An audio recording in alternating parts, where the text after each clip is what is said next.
Hey guys, welcome to part one of our four-part series on how to efficiently and effectively use BatchLeads to boost your business. And today is all about discovering qualified leads.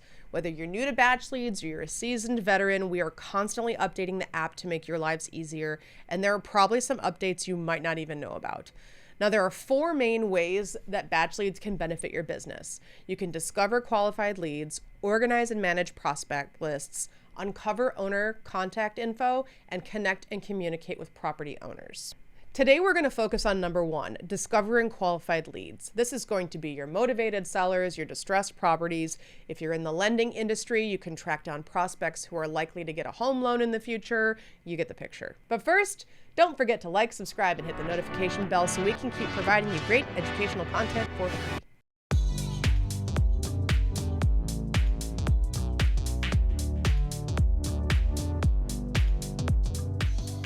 Just a heads up before we get started, there's a lot of info on here that we're going to be blurring out for privacy purposes, but you'll be able to see all of this information when you do it yourself in BatchLeads.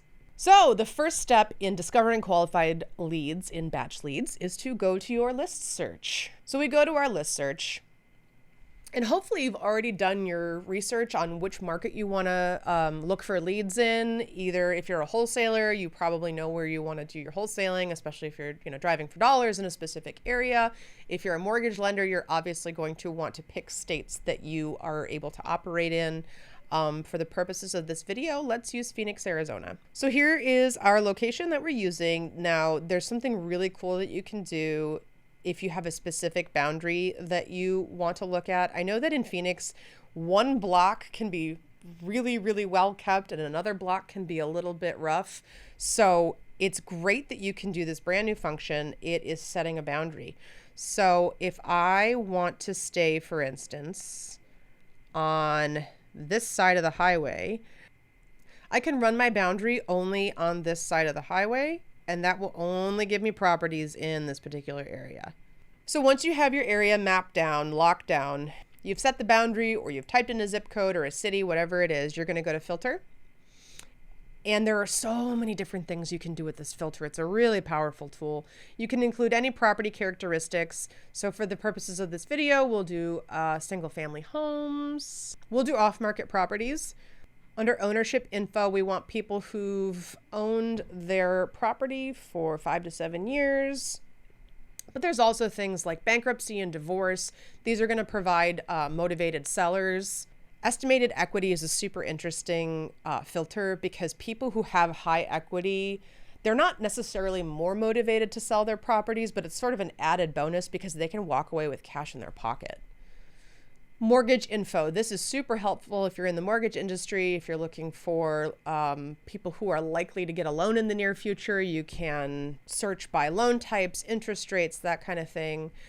Cash buyers. If you're a wholesaler and you're looking for people who have purchased their homes in cash, who would be more likely to purchase the house that you're wholesaling, you can find those people here. Demographics is something else you can search in BatchLeads, which is really cool because you can search by gender, by age. If you're in the mortgage industry and you want to find somebody who's eligible for a reverse loan, for instance, you can search by people who are minimum 61 years old, new parents, single parents, recently divorced, marital status. It's going to give you a bunch of different options for demographic information. So I'm just going to hit apply.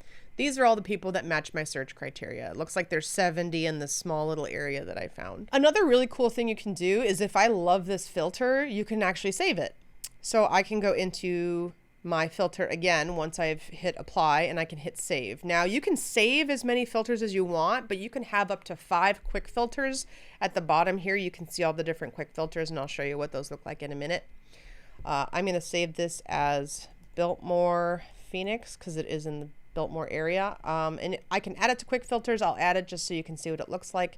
I can save that filter. If I don't add it as a quick filter, I can find it up here under select filter. These are all the different filters that we've got. If I ever want to refer to it again, I can just hit boom, Biltmore Phoenix, and it will give me all of the places that are available within my parameters.